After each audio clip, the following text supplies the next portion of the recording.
안녕하세요. 한창원 변호사입니다. 오늘의 주제는 정관예우 과연 있는가가 주제입니다.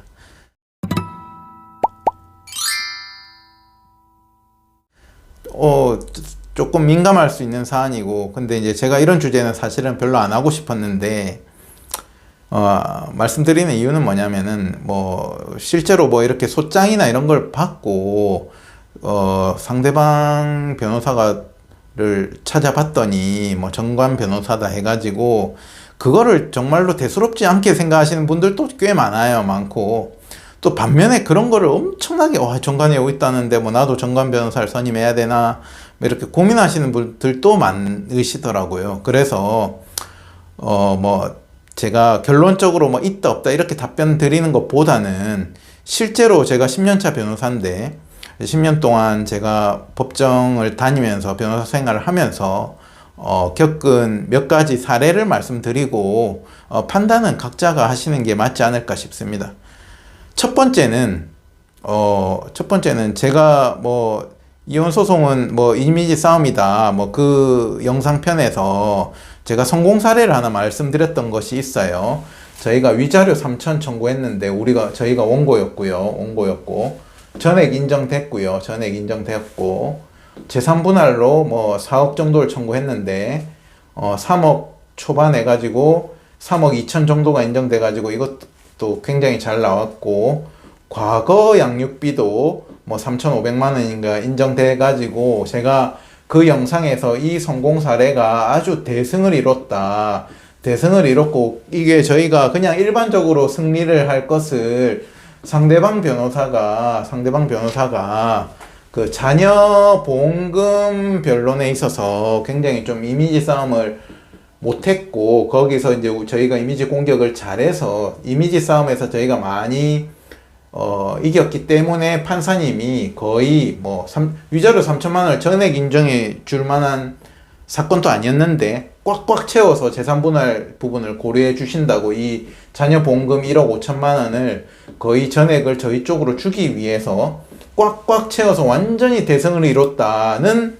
이제 성공 사례를 한번 말씀드린 적이 있는데, 그때는 제가 말씀을 안 드렸었는데 여기 피고 대리하신 변호사님이 정관 변호사님이셨어요. 그죠? 그럼 저는 정관 출신도 아니고, 근데 판사님은 제가 봤을 때는 이 판결을 내리신 가정법원 판사님이 피고가 정관 변호사니까 그걸 고려해가지고 했느냐가, 그랬으면 이런 판결은 도저히 나올 수가 없었겠죠.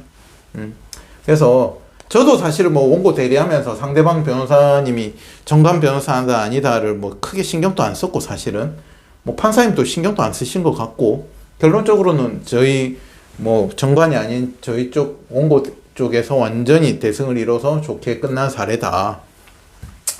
그리고 그냥 한번 생각을 해보세요. 제가 그냥 우리가 조금만 이성적으로 생각을 해보면 답이 있어요. 고위법관을 지내셔가지고 정관 변호사로 내가 활동을 하시는 변호사님이 있다고 가정을 해봅시다. 근데 이 변호사님이 사건을 몇 개를 하겠어요? 한 개, 두 개를 할까요?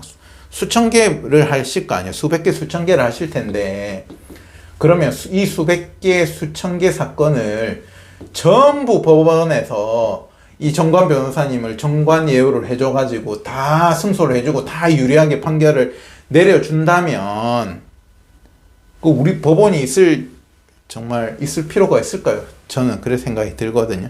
그러니까 정관 변호사님이 우리가 TV에서 보면은 정관 예우로 인해서 좀 이렇게 진짜로 몇십억을 들여가지고 했다. 저는 있을 수도 있다고 생각은 들어요. 있는데 정관 예우라는 게 과거보다는 정말로 많이 줄어들었고 아예 있을 수도 있다고는 생각은 드는데, 그러면 이 정관 변호사님이 하시는 모든 사건에서 다 정관 예우를 받을 수가 있겠냐는 거예요. 안 그렇겠죠. 예를 들어서 있다고 가정을 하더라도, 있을지 없을지는 모르겠지만 있다고 가정을 하더라도 그냥 우리가 상식적으로 그럴 수가 있겠냐는 거. 그러면 법원이 이 정관 변호사님의 거의 하부 조직이 되는 건데, 그죠?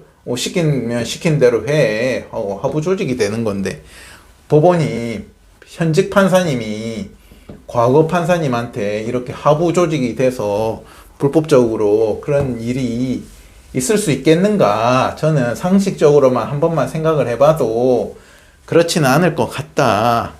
아주 예외적으로 정말로 뭐 정관 변호사님하고 진짜로 꼭 이쪽이 정관이 아니더라도 뭐 이 판사님하고 진짜로 뭐 개인적인 뭐 연수원부터 해가지고 막 이렇게 막 개인적 친분을 이용해가지고 하는, 이거는 사실은 정상적인 변호사의 변론 활동이 아니고 저는 로비 활동이잖아요. 사실은 로비스트죠. 로비스트. 이런 거를 의뢰인한테 내가 저 판사랑 친하니까 이래갖고 실제로는 질 사건을 내가 이겨주겠다, 나한테 돈을 많이 다 내라, 그거는 뭐 변호사 직함을 걸고 하더라도 그거는 변호 활동이 아니죠. 그건 불법적인 로비 활동이죠. 뇌물 공여 뭐 이런 활동이겠죠. 이런 불법적인 행태가 우리 법원에 만연하냐? 저는 그렇지 않다고 봅니다. 저는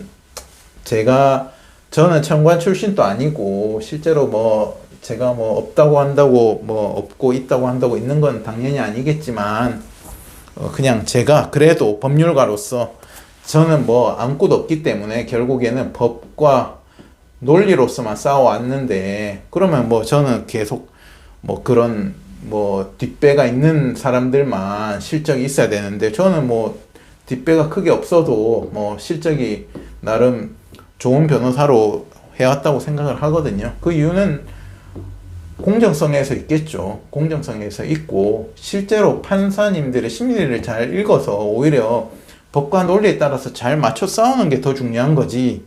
아까 말씀드렸잖아요. 그 사건에서 상대방 변호사님이 정관이었다는 것도 제가 지금 이 편을 준비하면서 떠올랐던 생각이고, 실제로 싸울 때도 상대방 변호사가 정관이라고 제가 전혀 신경도 안 썼고, 저도 신경 안 썼고 판사님도 신경을 전혀 안 썼기 때문에 그런 판결이 나오기 때문에 실제로는 그렇지가 않다.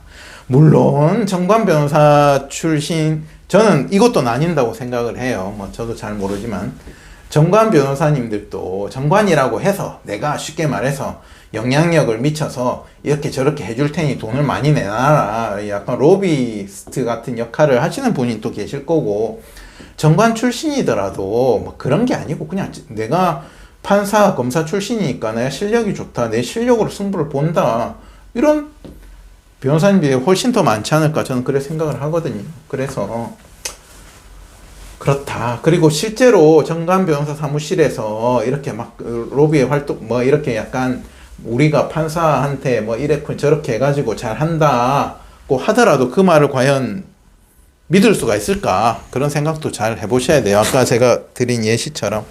또 한 가지 사례를 말씀드릴게요. 또 한 가지 말을 말씀드리면, 이건 조금 경우가 다른데, 저희 의뢰인이 피고였고, 이게 재산 분할이 좀 큰 사건이었어요. 뭐 재산 분할이 40억대 재산 분할이었어요. 40억대 재산을 나누자는 거고, 저 원고가 이제 재산 분할을 청구했죠. 이혼을 하고 이제 재산 분할로 뭐 절반 뭐 20억을 내놔라 이렇게 청구를 한 사건인데, 이 사건은 1심에서 저희 의뢰인은 이제 피고였어요. 저희 의뢰인이 피고였고, 저희 의뢰인이 재력가겠죠. 내놔라고 청구를 했으니까 이분이 한 40억대 재산을 가지고 계셨겠죠. 근데 이제 이 사건에서는 1심은 저희 의뢰인께서 돈이 많으니까 정관 변호사를 썼어요. 정관 변호사를 쓰고, 결론적으로는 2심은 저를 썼어요. 저 한 변을 선임했어요. 요런 사건입니다. 근데 이분이 그래 정관 변호사를 썼는데 왜 저로 바꿨느냐 하니까, 이제 정관 변호사님은 이 고위법관이란 출신이란 말이에요.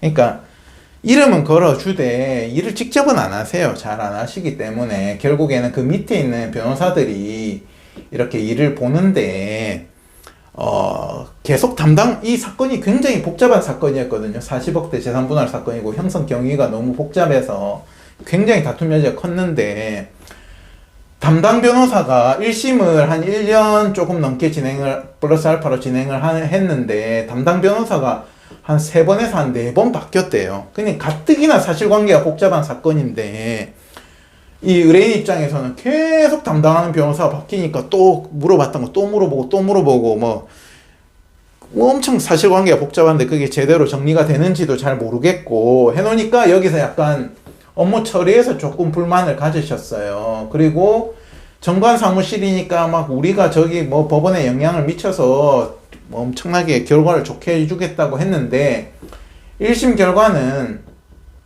일부 승소였어요. 그러니까 이제 원고의 청구를 전부 기각은 못 시키고 일부만 기각을 시킨 거예요. 기각을 시켰다. 이런 사건이었어요.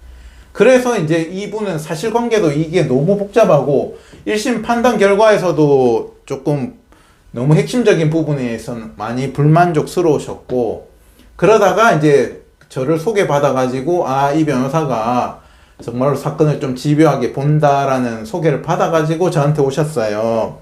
그래서 이제 그 소개를 해주신 분도 저희 앞에 저랑 이제 이런 사건을 하셔가지고 승소를 하신 분이셨거든요. 그래서 이제 이분이 이제 저를 믿고 오셨어. 그냥 뭐 저는 정관도 아니고 뭐 아닌데 오셔가지고 사건을 조금 꼼꼼하게 보고 법리를 제대로 알고 끝까지 잘 싸워줄 변호사가 필요하다. 본인은 1심 해봤더니 1심 끝나고 나니까 이 정관 사무실에서 뭐라고 했냐면 이거 일부 승소한 것도 지금 우리가 엄청나게 힘을 써가지고 일부 승소한 거고 2심에도 우리 선임 안 하면은 결과가 다 바뀔 거다. 다 엄청 더 줘야 될 수 있다. 그럼 엄청 겁을 줬어. 그래서 이분이 의뢰인께서 저한테 넘어오실 때 엄청 불안해 하시기는 했어요. 엄청 불안해 하셨어. 여기서 하도 막 자기들이 지금 결과 나온 것도 엄청나게 영향을 많이 미쳐서 이 정도라도 나온 게 다행이다 라고 하면서 막 그렇게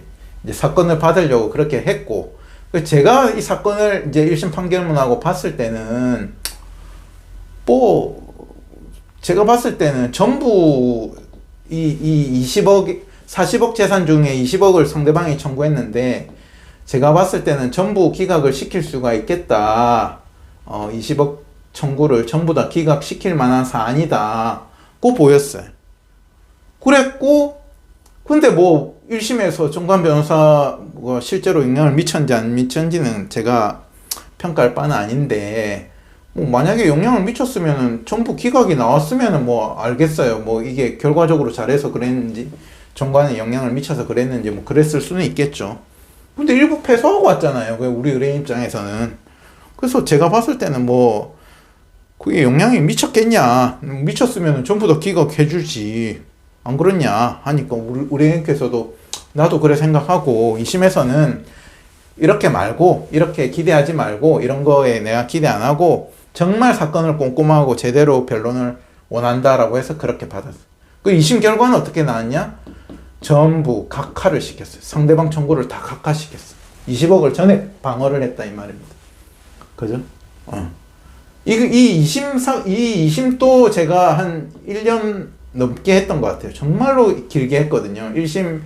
1심에서 제대로 잘 못한 부분도 있어갖고 제가 다시 다 정리하고 해가지고 결국 1년 넘게 공방을 계속 오가가지고 결론적으로는 전부 각하를 시켰고, 이게 3심까지 갔어요. 이게 금액이 크니까 상대방은 상고까지 했거든요. 근데 여태도 제가 맡았어요. 제가 맡아가지고 2심 유지를 시켰죠. 전부 각하시킨 거를 유지시켜서 결론적으로는 완전 승리를 해서 우리가 소송 수천만 원 들어갔던 1, 2, 3심 소송 비용까지 제가 다 청구해 드렸어요. 이런 걸 보면은, 그죠? 정관 예우가 있겠냐? 저는 잘 모르겠다.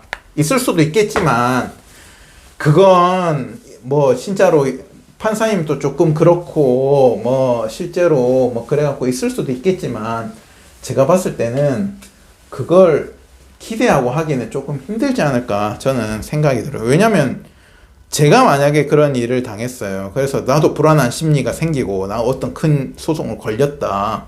그럼 나도 정관 변호사 써야지 이런 생각을 할 수도 있잖아요. 제가 일반인이라 치면 이런 걸 잘 모르면 일반인은 그런 생각을 충분히 할 수 있다고 생각이 들어요.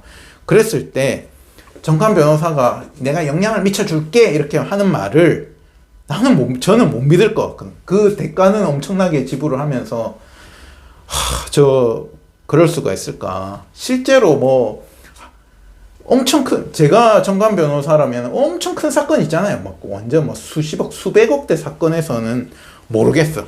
근데 이제 우리가 그런 걸 빼놓고 그런 걸 빼놓고 일반적인 우리가 일상생활을 하는 사건에서 정관 변호사가 그 부당한 그 정관 변호사 실력으로 변론을 한 거 당연히 판검사 출신이기 때문에 실력이 충분히 좋을 수 있죠.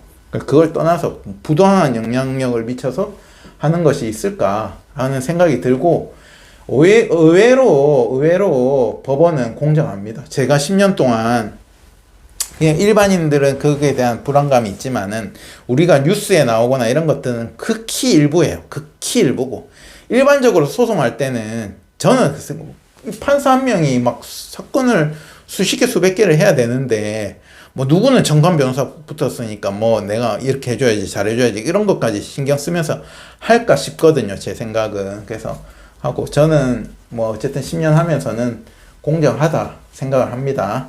근데 단 한 번 이거는 조금 이제 전관 예우가 있었던 사건 케이스도 말씀드릴게요. 뭐 없었던 이야기만 하면 공정성이 없으니까. 이거는 어떤 사건이었냐면, 이거는 이제 일반 민사 사건이었는데 간단한 사건이었어요. 저희가 이제 뭐냐면은 우리가 부동산을 매도하잖아요. 저희 의뢰인이 매도인이었는데 부동산을 매도하는데 그 매매 계약을 체결하잖아요. 매매 계약을 체결. 상대방이 매수인인데 우리 그 부동산 사고 팔 때 어때요? 이렇게 해가지고 계약금을 건네잖아요. 계약금 건네고, 매도인이 계약을 깰 때는 중도금 지급 전까지는 배액을 상환하고 계약금의 2배를 내가 받은 돈 돌려주고 계약금만큼을 돌려주면서 해지를 할 수가 있고, 계약을 깨고 싶으면은. 그 다음에 매수인이 깰 때는 계약금을 어떻게 포기를 하고 이제 해지를 할 수가 있다. 그러면 이제 보통 부동산이 몇 억대니까 계약금 자체가 뭐 몇 천만 원 정도는 됐겠죠. 그죠? 그랬는데 이게 어떤 게냐면, 계약을 체결하고 매수인이 계약금을 지급을 했어요. 근데 매수인이 변심이 됐어요. 자기 의사로. 이것도 뭐 자기도 인정해. 자기가 상황이 바뀌어서 계약을 깨겠다 말인 거예요. 그러면 매도인은 계약금을 반환해줘야 돼요? 말아야 돼요? 안 해줘도 되잖아요. 그죠? 안 해줘도 되는데 자기가 계약을 깨겠다는 말을 지급하고 뭐 그 다음 날인가 뭐 그날인가 바로 즉시 했단 말이에요. 그러니까 자기 입장에서는 어때요? 매수인 입장에서는 어때요? 억울하다 이거지. 이 계약금을 반환해라는 소송을 걸은 거예요. 반환해라는 소송. 네, 반환해라는 소송을 걸었는데, 의뢰인 입장에서 이 매도인이 제 의뢰인이었거든요. 의뢰인 입장에서 어때요? 뭐 계약서에 명백히 써져 있는 부분이고 내가 이걸 왜 반환해? 하고, 난 반환 못 해준다고 이제 저를 선임했어요. 한 변을 선임했고, 매수인은 이제 정관 변호사가 왔어. 금액이 속가 큰 사건도 아니었는데 좀 개인적인 관계가 있었다 하시더라고. 그래서 왔는데, 그러니까 이제 1심 법원에서 판단할 때 어떻게 돼요? 아니 말도 안 되는 거, 이거 뭐 소송 왜 제기했습니까? 이런 분위기였단 말이에요. 분명히 소송 초반에는 이런 분위기였어. 제가 이제 눈치가 빠르니까 판사님 이런 분위기였는데, 재판이 한 3분의 2 넘어가 판결 나기 직전에 분위기가 갑자기 바뀌었어. 판사님이 뭔가 이상하다 하는 시점에서 1심 판결을 받았는데 돌려주라는 판결을 내려버린 거야. 돌려주라는 판결. 이 증인신문도 한 번 했어요. 심지어 여기 공인중개사가 한 명 있어서 공인중개사 증인신문까지 한 번 했거든요. 그리고 돌려주라는 판결을 하는 거예요. 명백하게 법리랑 사실관계가 명확한데. 근데 이 공인중개사가 증언을 했는데, 증언도 심지어 저는 저희 측한테 유리하게 증언했다고 생각이 들었어요. 이 공인중개사는 물론 매수인 편을 들라고 나온 사람 맞지만은 제가 엄청 이 증인신문을 잘한단 말이에요. 그래서 이제 이 결과치로만 봤을 때는 우리한테 유리한 결론이 났단 말이에요. 그랬는데 제가 1심 판결문이랑, 그러니까 저희 의뢰인이 어때요? 황당하니까 당연히 항소하겠다. 2심에서도 저를 그대로 선임하고 항소를 했어요. 항소를 했는데, 항소를 하면 이제 1심 기록을 더 볼 거 아니에요. 1심에서 공인중개사의 증인신문 조서를 보는데, 이게 이제 금액이 소액이면은 증인신문 조서를 약식으로 작성할 수 있거든요, 법원에서. 그러면 이제 요지만 써져 있단 말이에요. 공인중개사가 뭐라고 진술했다. 근데 요지 정리가 요 매수인한테 엄청 유리하게 돼 있더라고. 매수인한테. 실제로 내용은 어때요? 저희 쪽에 유리하게 진술을 했는데 분명히 공인중개사. 그래서 제가 좀 황당해서, 근데 이게 녹음 파일이 있거든요. 그래서 제가 2심 법원에 넘어가가지고는 이렇게 변론을 했어요. 녹음 파일을 그냥 녹취록을 맡겨서 제가 녹취록을 만들어서 냈어요. 이거 1심 법원에서 증인신문 정리한 거 엉망이다. 요지가 안 맞다. 요지는 우리 쪽에 유리하게 났는데 무슨 말이냐. 그래서 요지 정리가 아니고 이 이 증인신문 과정 자체를 내가 녹취록 만들어서 이걸 증거로 냈어요. 실제 증인신문 1심 증인신문 과정을 판사님 2심 판사님한테 보시라. 보면은 분명한 사건이다. 1심 변호사님이 이 정관이라고 해서 이렇게 1심 판사님이 이렇게 판단하는 건 좀 너무 아닌 것 같다.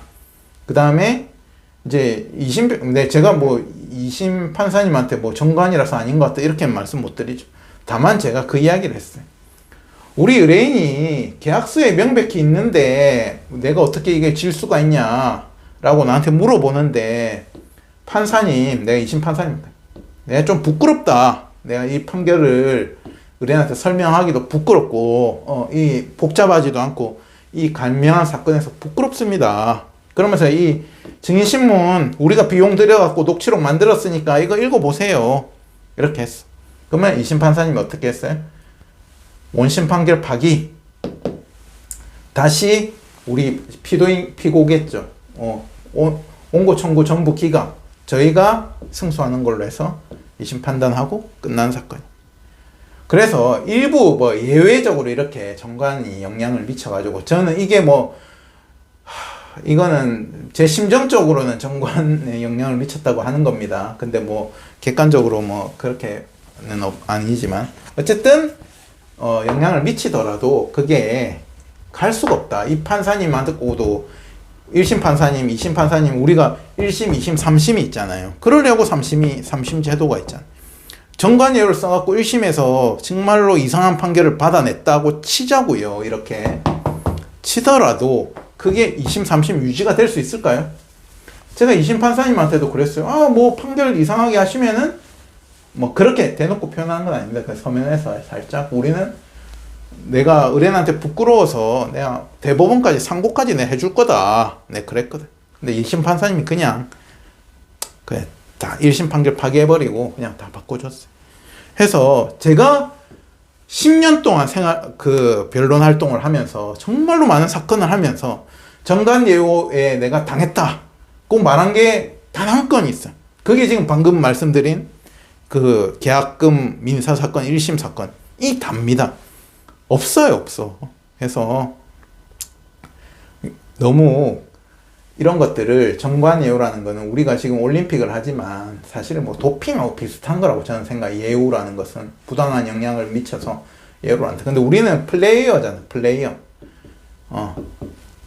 도핑한 플레이어가 될 거냐. 그냥 플레이어가 돼가지고 어차피 이게 도핑을 한다고 해서 내가 이긴다는 보장도 없고 잘못 걸려버리면은 실격 처리가 되는데 이런 거에 정신 파느니 내가 정말로 제대로 플레이를 해서 설령 도핑한 선수가 들어오더라도 내가 그거를 정말 그것도 넘어서겠다. 뭐 1심 안 되면 2심 가면 되지. 이런 마음으로 해야 되고, 그리고 제가 다시 한번 말씀드리지만 단 한 건 10년 동안 제가 정관의 예우의 영향으로 부당하다고 느낀 사건은 이 사건이 단 한 건입니다. 해서 판사님들은 우리 법원은 대부분 공정하다 이렇게 생각하셔도 제 의견입니다. 제 의견은 공정하다고 생각이 들고 해서 너무 오히려 우리가 변호사를 만날 때 어때요? 변호사를 만나는 시점은 다 뭔가 일이 터졌을 때잖아요. 그때는 내가 불안하고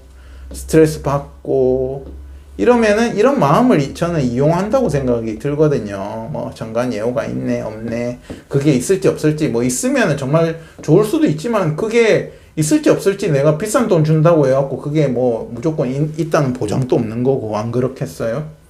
그러니까 괜히 그런 것보다는 차라리 내 일을 똑바르게 제대로 플레이를 해서 내가 좋은 결과를 얻어내겠다. 이게 훨씬 더 중요하다. 허황되게 하실 필요가 없고, 아까 제가 요거 이제 하다 보니까 그 아까 제가 말씀드린 1심에 정관 변호사 쓰고 2심 때는 정관 변호사 안 쓴 그 사건 보면은 1심 착수금이 3,300만 원이었어요. 근데도 뭐 성공보수는 논외로 하고요. 착수금 3,300만 원인데도 일부 승소했잖아요, 여기는. 근데 2심에서는 한 변을 써가지고 전부 승소를 했잖아요. 제가 뭐 3,300만 원이겠습니까? 그렇지 않고 일반적인 수준의 수임료로 해서도 내가 변호사 오히려 일을 잘해줄 변호사를 찾는 것이 중요하다는 말씀드리고, 오늘 영상은 여기까지입니다. 감사합니다.